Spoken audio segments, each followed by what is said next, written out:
want to be very quick on number 4, multitasking.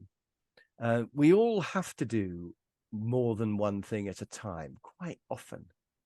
But I would say, if you possibly can avoid it, don't do it, because multitasking actually doesn't work. So, imagine talking to a customer on the phone while you check your emails. That's stressful because your brain is not designed to focus on 2 things at once. But also you're giving the customer bad service. But you're also not checking your emails properly because you're talking to the customer.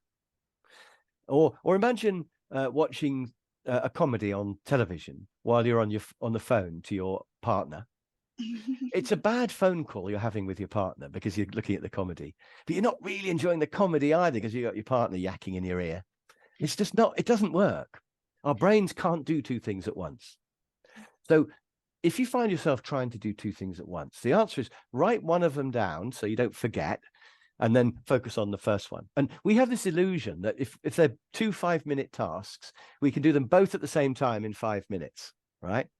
Rather than do one for 5 minutes and then another for 5 minutes. But actually what happens is if you do both of them, it doesn't take 10, it takes about 15.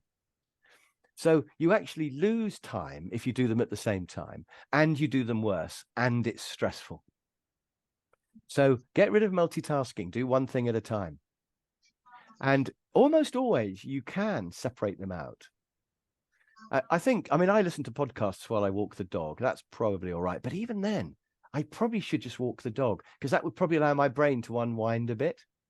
And then I probably should listen to the podcast separately. I do listen to podcasts while I drive as well, but possibly that makes my driving worse. I haven't really thought about that till now. Anyway, you won't meet me coming. We're the other side of the Atlantic. It's going to be okay. But multitasking is just always a bad idea, and especially if one of the things is important, like a customer. And to do 2 important things at the same time, that's mad. If they're both unimportant, then yeah, maybe, but it'll still take you longer if you do them overlapping. So multitasking's got to go. It gives you stress and it doesn't work.